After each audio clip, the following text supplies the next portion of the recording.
Hey everybody, welcome to TNM Coaching Unplugged and Zoran Todorovic Interconnected Podcast. So glad, joyful, and happy to be with you once again, and super happy that our viewership is growing. I was just talking to our production team, and we more than 100,000 subscribers right now, and we're going stronger and stronger. So first of all, I want to acknowledge and honor everybody who is following both of those channels, people who are sharing our content, people who are commenting and liking. It's really, really deep gratitude to everybody because of you, we create this podcast, and then it's so lovely, of course, as a podcast creators, to see that this is growing. So thank you so much for that.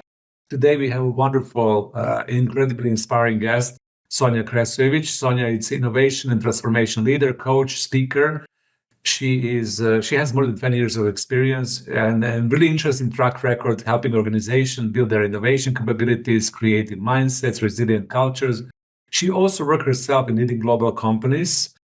She has experience, as we said, through organizational change, fostering experimentation, enabling continuous growth and improvement. So she's somebody who really was in business. And I always love talking to people who were in business and then they moved out of business. They created their own practices. They become coaches, leaders, taught leaders as well. So this is something that Sonja is.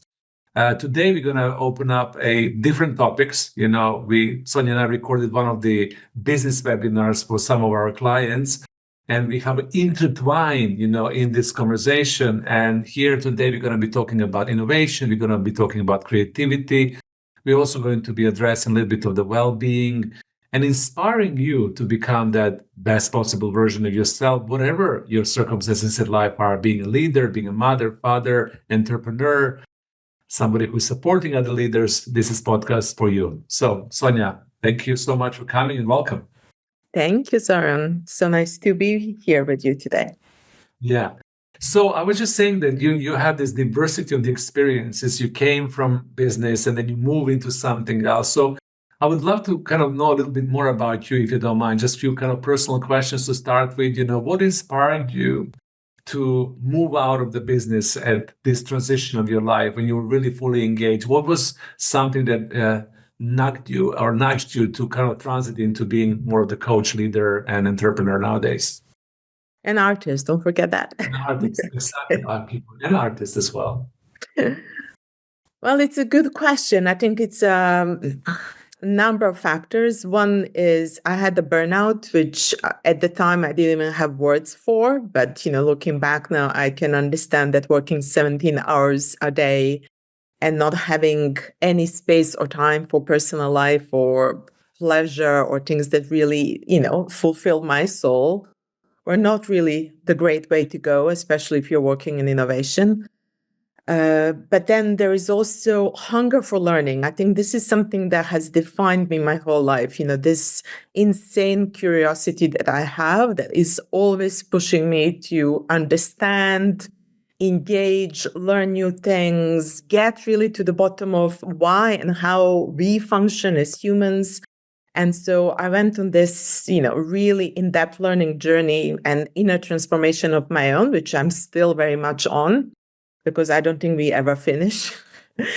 And the more I was learning about myself, the more I was engaging with people in a different way, and more these other, avenues that you are mentioning have been opening up, because I have started to realize where the barriers were in me. And then some of my clients who I have been trying to help work in innovation space. And so I started to connect innovation with inner and personal transformation, with coaching. And then during COVID, art came into play as probably the biggest discovery of my life, and really showing me how limiting we are even in the space of imagination, how little we allow ourselves to go wild with our dreams and possibilities. And so now this is not just a passion, it's something I'm actively pursuing, constantly learning. I went from painting to now doing tapestries, and, I'm constantly going on courses, and I'm incorporating all of that into my practice. So I've felt for the last year like I was weaving and stitching myself back to life, and everything that makes me me and that really makes me tick. And now I'm doing that with my clients as well. So it's a beautiful journey, I have to say. I can't hear you. Sorry, you must be on mute. And I'm happy to hear that, in your soul journey, in your practice, that there was a pain point at one point in time. You mentioned that you were overworking yourself, you were pushing yourself too hard. And a lot of people who are listening to this in a current business environment do the same. And at one point in time, you decided that this was not fulfilling for your soul. I love when people say there was no fulfilling by my soul, because this is what we ultimately looking for. And then you were courageous enough to create a transition, to move on, to heal yourself, and to get into the space where you are nowadays. I think in itself, that's super inspiring and gives people permission to learn from your experience. Thank you. And then one thing I really want to mention is I was in a job that I absolutely loved with every fiber of my being. So people don't leave jobs that they hate. People also leave jobs that they love, because they don't have tools to navigate what the system that is not really designed for humans is expecting of us. And so in that constellation of things, although I was doing incredible things and I had an amazing team, and I'm so proud of all the work we have done, and we published a book about that experience at Pearson, a lot was missing in terms of how we show up in the world, where we put our energy. Is it okay for anyone on this planet to work 17 hours a day, to go to work sick? It was normal for me to, wake up with allergies. I couldn't see, go to emergency room, get injection, and go straight to the office. I don't think that's normal. I don't think this is how we become creative, how we really fulfill not just our potential, but potential of our teams and our organizations, especially if we want to talk about innovation. Innovation is not the process, and too many consultants out there focus so much on the process of innovation. But innovation is fueled by creativity. And for us to be creative, we need space. To go and play and be joyful and to mess about and to fail. There is no innovation without failure. And a lot of innovation executives I know are petrified of failure, right? Because it's personal. The whole sense of identity is wrapped into that. And so for anyone who is in innovation space that is listening to this, forget about the process and create space in which you and your teams can just go and play, spend more time in nature, create, workshops inside the organizations or outside, even better, outside of the status quo, where you can just go and play and see what you discover. One of the artists that I truly admire, who also comes from our part of the world, Marina Abramovic, when she used to teach her students, they will have a week-long workshop and they will work on all these problems. And on Friday afternoon, she would collect everything that's in wastebasket, throw everything else away. And what was in the wastebasket would be back on the table. And she'd be like, okay, these are the real ideas. The ideas that you were scared to develop further, where your inner resistance was so strong, you didn't believe in yourself. You should work on those. And this is the space we need to create, because the world is so much more than this black and white reality that we create. And especially in the organizations where we put so many rules around that innovation space that we stifle any creativity, any sense of possibility. Everything new we produce needs to fit the existing. Well, the new doesn't fit the existing. If we want to innovate, we need to create a new operating system in which innovation can flourish. And that starts with us. We need to heal ourselves first. And I'm super happy that you're sharing that, because it's a strong challenge. Like I can already hear people who are, being within innovation space, or people who are simply having part of their job to innovate. A lot of the times when I coach leaders nowadays, they said there is a KPI in my job that I need to innovate the product, innovate the service, innovate customer relationship. There's a lot of emphasis of innovation. You're saying that the process is not where we need to go, because process can deliver to the certain extent, but it's not really the core of innovation. And what you're inviting people to consider is creativity. So within this domain of organizations, you work in organizations, how do you feel things can happen more creatively? Does it require courageous leaders? Does it require change of the system? Does it require people to show up differently? What do you feel it's necessary step for this creativity that you label as innovation to really flourish? I think it requires all of that, right? It requires space, it requires permission, it requires a very different set of KPIs as to how we measure that. It requires giving up on immediate results, because for innovation to work, I think you need to fail. What was the percentage? 90% of time, the startups failed, the innovation ideas failed. So you want to create space in which you can recognize the 10%. So in my previous, innovation corporate world, I focused a lot on how do we create those organizational conditions. And we did focus a lot on the process in order to remove the barriers to innovation. So we created the innovation process in which you could get seed funding inside large organization. We worked with our CFO to ensure that the way we learn how to assess those ideas has changed in the rest of the organization. We created a culture of innovation. We trained teams, but much more. If I was back in that role, I would do even more around the creativity itself, because creativity itself is one of the key skills that we all need. World Economic Forum has been talking about it for years. Creativity, problem solving. We need that. And it's not just for artists. We need to teach it in business schools. We need to teach it in engineering schools. We need to teach it to kids from early age. They know, but we need to teach the teachers how to create that environment of more creativity. And creativity is very much connected to play. It's very much connected to permission you give yourself to get lost and not to know where you're going. And that is very much connected to your inner work, right? Are you able to give yourself permission to just surrender, to be lost, not to know what you're creating? When I paint, I have no clue, absolutely no clue what the outcome is going to be. I have no control over that outcome. And I want to share this beautiful quote from John Cage, who described his artistic process, because he was not just a musician and composer, but also a painter. And he said, when I enter my studio, everyone is in the studio with me. My art critic, my wife, all my friends. And then one by one, they start to leave. And this is the key sentence that he says. And then if I'm lucky, I leave too.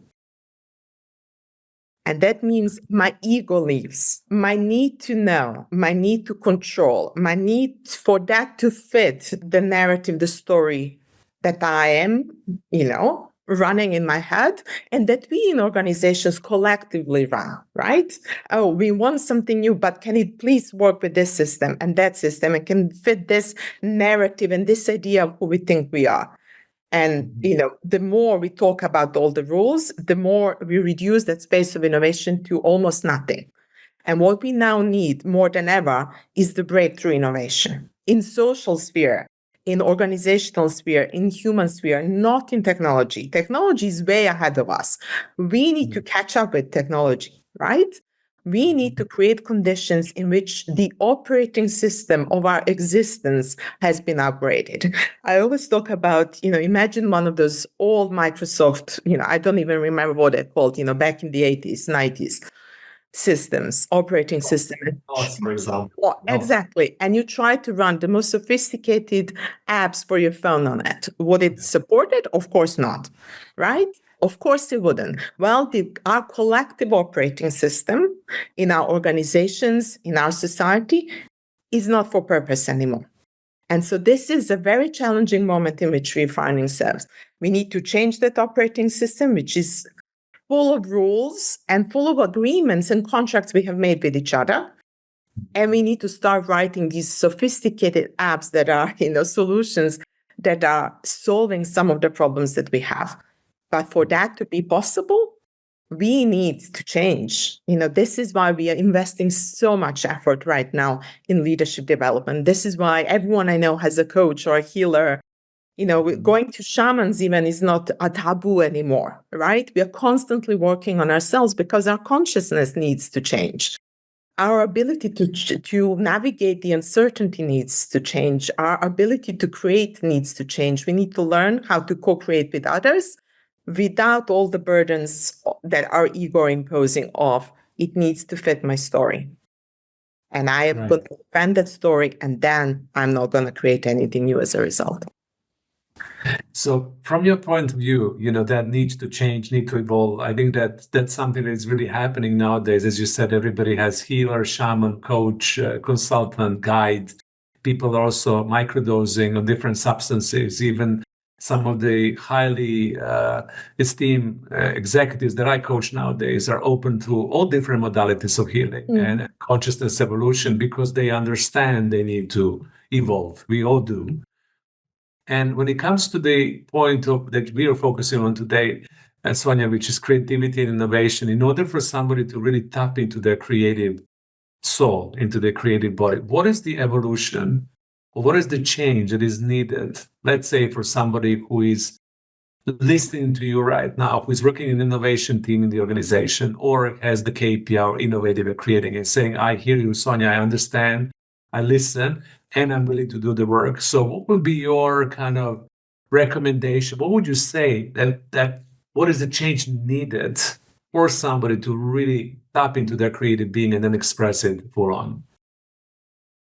I think most of the people around us are already doing something creative, but they're not doing that at work. When I speak to my clients, they're either playing an instrument, or they're painting, or, they love cooking, or if they're a woman, a lot of women are doing some of the, knitting, embroidery. So it's not unusual, but all of that creative work is happening outside of the organizations, because the 9 to 6 with all the back-to-back meetings doesn't really give space for anything creative. You cannot be creative in the 5 minutes you have in between your meetings. So I think this barrier between the personal and the, work needs to completely disappear, because we need to stop playing these games and, putting masks on when we go to office. And so we need to show up as our creative selves at work. And for the ones who, like myself, back in the day said in one of the interviews that I don't consider myself creative, because that's part of the education system that also needs to change. A lot of us grew up thinking, oh, this is not for me. I can admire it from afar, but I'm better in other things, So I ended up studying engineering. Now looking back, that was probably a very wrong choice for me. But, that's a different story for another day. So I think we need to create space. We need to put these days in the office, especially for people who work innovation, where there is nothing in calendar. We need to create physical spaces where the play is possible. We need to reconnect with our bodies. So anyone who wants to work in creative space needs to start engaging with the world through their senses, because we need to start to see the world. We talk about it, in our previous conversation. Surely, we need to see the world with this sense of curiosity again. If I meet you, am I curious about you? Am I curious about a plant that's in the office? Am I curious about my colleague? We need a sense of wonder and possibility back in the office. So I think for me, it's nurturing your creative practice at home, whatever that is, even if it's half an hour a day, doing some sort of a body work, whether it's, yoga, meditation, whatever works for you, running, walking in nature, it's beautiful. I think it's spending time doing creative work within your team. So emptying the calendar and ensuring that there is just space for messiness. Let's approach the problem we have in the office, not with a position from, we need to solve it and there is a deadline, 5 p.m. today. No, we're just going to be curious about that problem, because often I find that we are so focused on solution that we never really truly engage with the problem in the right way. And then this is where the curiosity comes. If I'm curious, if I invite people who maybe don't know anything about that problem, I love that. I love to invite people who have not worked in that industry, or maybe artists or not even customers necessarily, but customers for sure, and see what they have to say. What kind of questions would they ask when they don't know anything about the topic? Because sometimes the knowledge we have is also a barrier, because that means we are already on this, path of we are working towards a solution, which means we are not really listening to the problem. We are not sensing the problem. I think working with senses is really important as well. Touching, feeling, smelling. This is how we connect back to the body. So, I like to ask my clients, what color is this? When we are sensing, how would it taste? How would it feel if it's salt? This is how we start to connect more. I love to do things when we are co-creating, where you start to work on a problem and it's always, in a kind of initially abstract way. And then someone else continues to work on that problem without any exchange, without you explaining what it is. And you see where the barriers are truly to co-creation. So there's all these little tools and things we can do to improve things. But I think creating space when we are not judging it by the efficiency KPIs, when we are just giving permission to people to be curious, to be playful, to learn how to co-create together, I think can lead to so much better results for the organization than being on this path of efficiency that's stifling everything. Exactly. And I think that we kind of got a little bit trapped in that efficiency, productivity, agility, outcomes, result, too much focus on the outcome as well for me. Really takes that energy of creativity and playfulness, because if you're only problem solving and you're only focusing on the outcome, how are you going to improve that? You don't have that space for your creative self to show up fully. No, because when you're on a problem solving, as I said, then you're on that agenda of, I think I already know. So, the whole, we will build it and they will come, comes from that. There is no curiosity in that. There is no asking. So the idea so far, the last 20 years, it's been with efficiency. Let's just solve it. Let's get something to market. It doesn't matter whether it's solving any problem, right?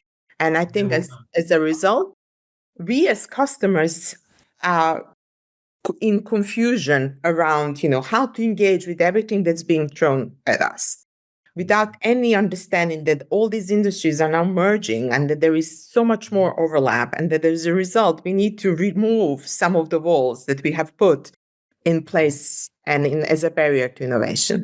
So be more focused on the problem, be curious about the problem, sit with problem. I often find that after a few sprints, you will find the real problem.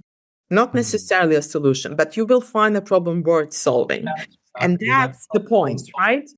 Yeah. And I love what you're saying, the problem worth solving. That's the whole thing. How do you contribute to humanity? What do you really offer back? And what is the problem that is worth solving for all of us to benefit from, right? And there are plenty of problems around. I mean, definitely we don't have, shortage of problems or questions or issues that we are surrounded at. So if we can become a bit more curious about them, a bit more playful, definitely more open as well to work with people who are not necessarily from our industry, from our background, even from our organization, I think we can learn that there is much more that connect us, that we can learn much more from people who don't have, pedigree or degree or things in the CV that we think are right. Let's be a bit curious about who we invite to your organization. Let's stop hiring from the same industry, from the same background, from the same business school, because this is creating and perpetuating the problem that we are in.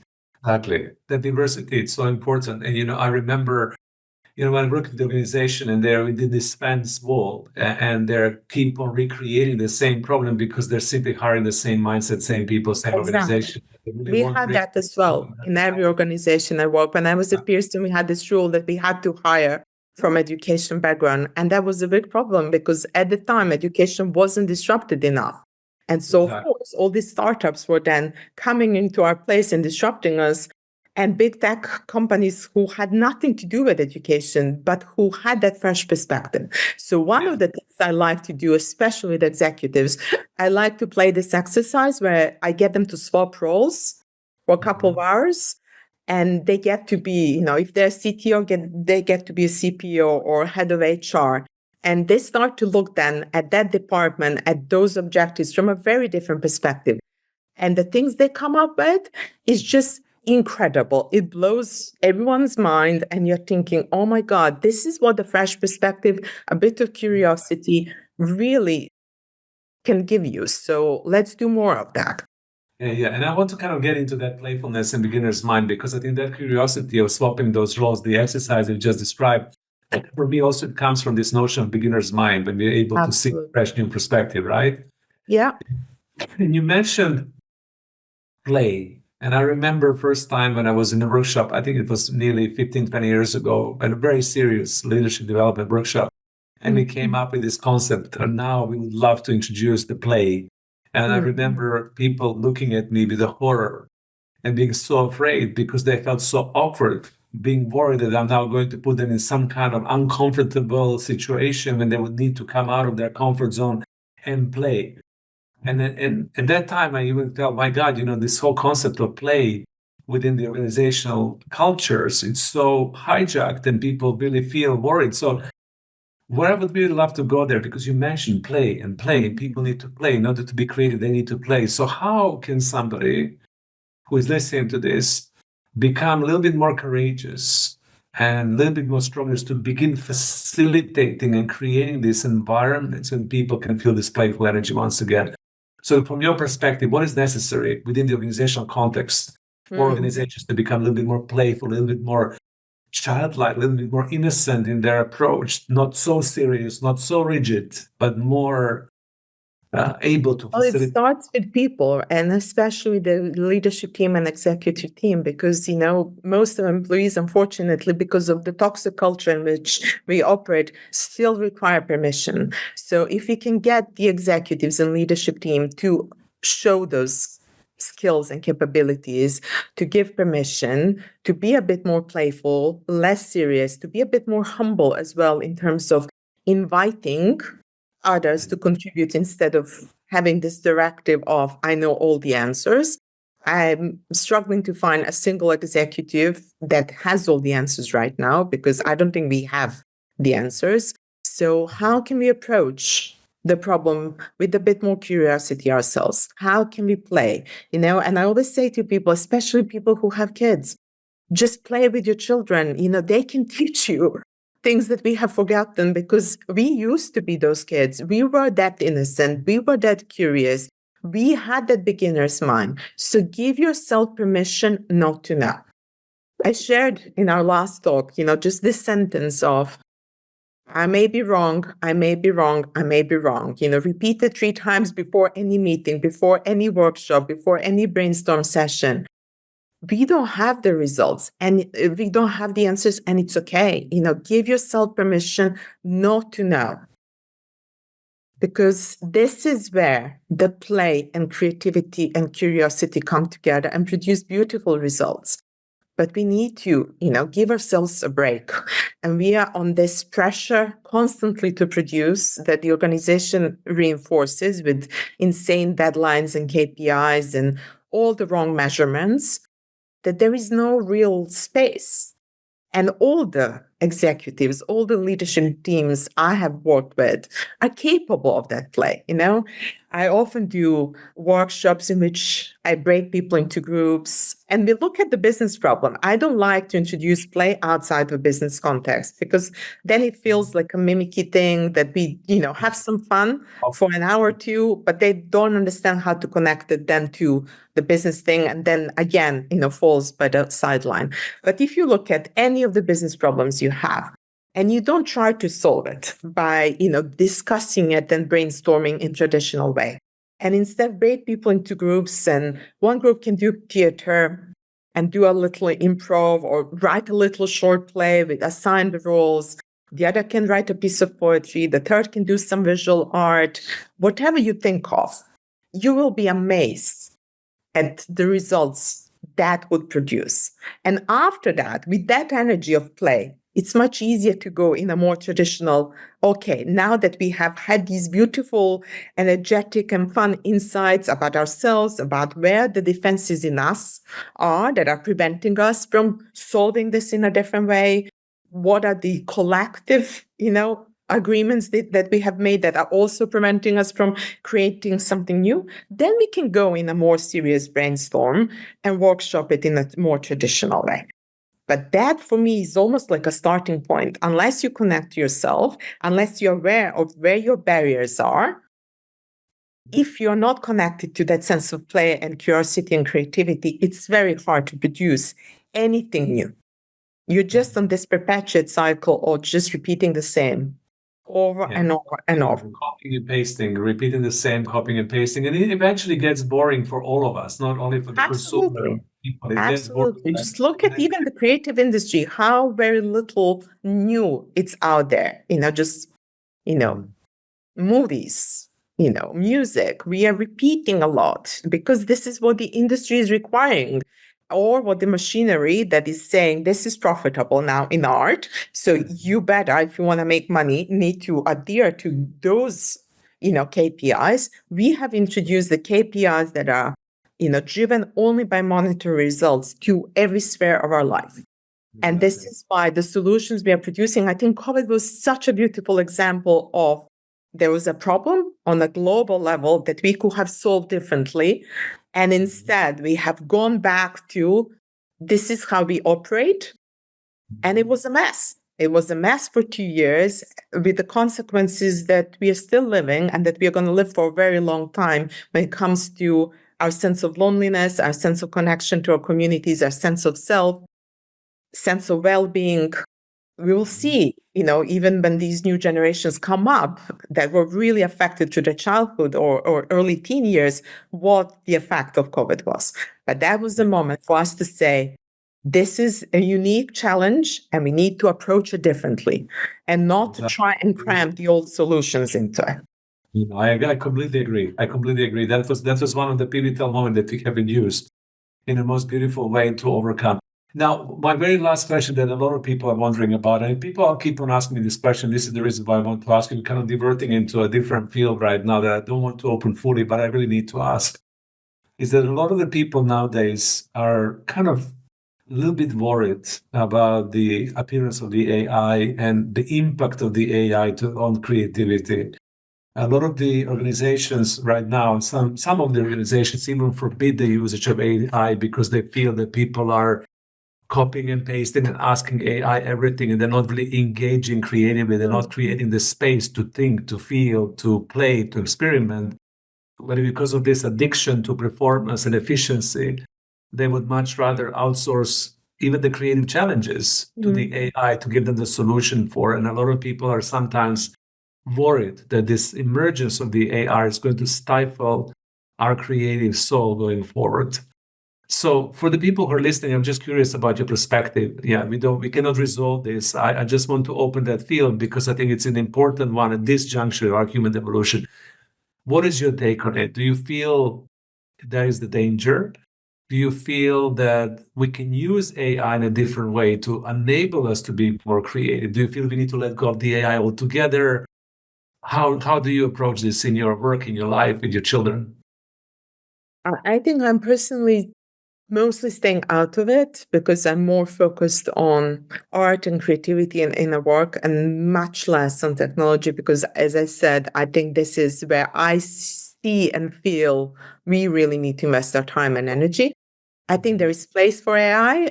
I don't think that we have, the agreement or understanding where that space is, and that is worrisome. I don't think AI is sophisticated enough and may not be sophisticated enough in our lifetime to replace creative activities. And I don't think it should. I think it should replace some of the boring stuff, right?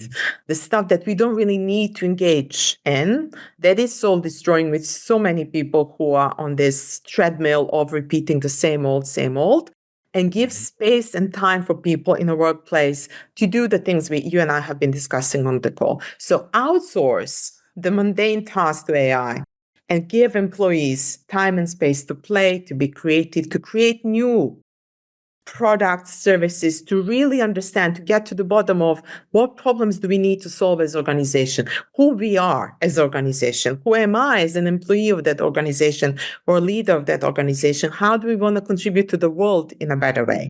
AI is not going to solve the problems we have. We need to step up and do the work that is required for that to happen. AI can be a wonderful tool that facilitates some of that journey, but cannot do our job for us. And if you think it can, then I'm more worried for humanity. So, no, I wanted us to share this because a lot of people, some people think it can.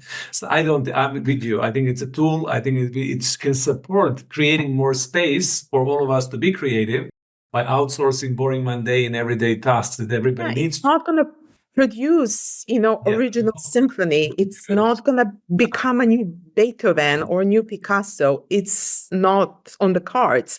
And we need more of that. We need more original art, original ideas, original outlook on the world where there is a better sense of hope and possibility, better connections as well, because we didn't have time to talk about it, but we are very disconnected at the moment from ourselves, from each other, from the sense of hope and possibility. So I think this is where our efforts need to go. Yeah. And I'm with you because, I think it's much more important for all of us to engage in our own creative arts. When you talked about, a lot of the people in the organization, they have hobbies, they have artistic expression, but they're not bringing this back into work because there is no space.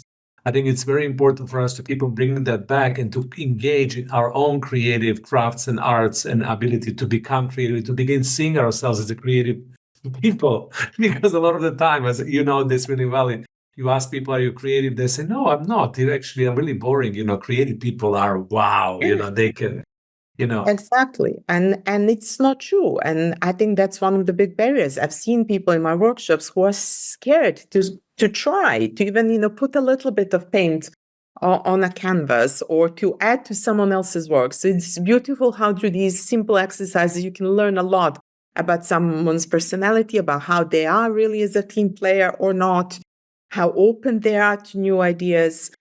My teacher, Margaret Wheatley, asked me this question years ago. She said, what are you defending? Right? And this is the question I ask myself every time I feel a trigger come up in me. What am I defending? What part of my story am I defending now that's preventing me from being curious, from approaching this problem differently, from listening to you and seeing that maybe you have a different perspective?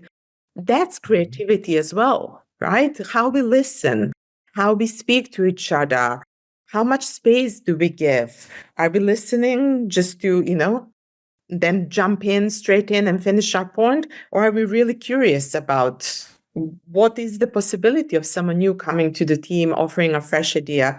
Can we be playful around that? Can we, work together to maybe explore a different solution that, we were not even aware before? As I said, art kind of blew my mind because I came from engineering background. I work in corporate. When I started to paint, literally blew the roof of the house. I was like, I couldn't imagine that this is possible. And now I can't imagine that I ever lived differently.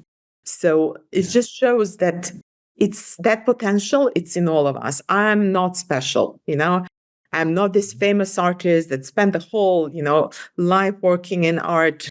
It's just something new I'm exploring. I'm having so much fun doing that. And as a result, as I said, everything else is shifting in my life.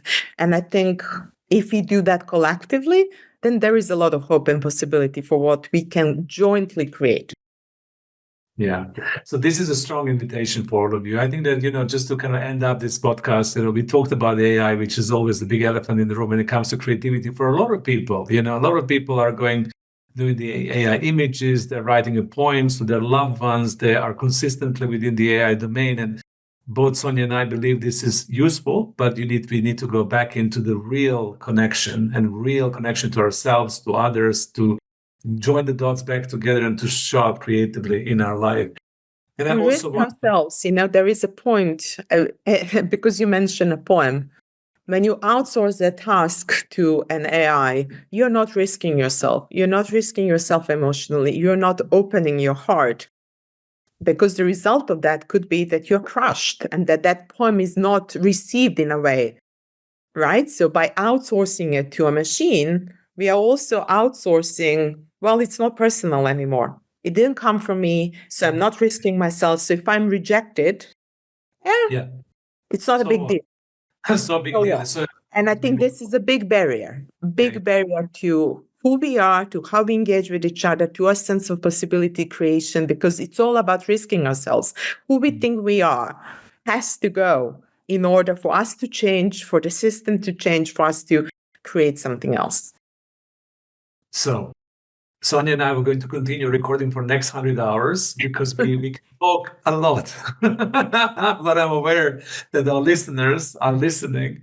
So I would love to bring this into completion. Thank you so much, Sonja, for all the wonderful personal wisdom that you shared with us today. Thank you so much for the listeners who are joining in and supporting this podcast and learning. I think this was one of this elevation. We always say to come to TNM Coaching Unplugged to elevate your consciousness, to elevate your heart, to open up to the new perspective. And I really hope this was a wonderful opening of a new perspective for you. So, Sonja, anything else that you would love to share just to feel complete? And how would you love to leave audience after this conversation? I think I would just love to encourage people to take some time out for themselves, time in which they can heal and be silent until they feel those creative juices, really pushing them to create something.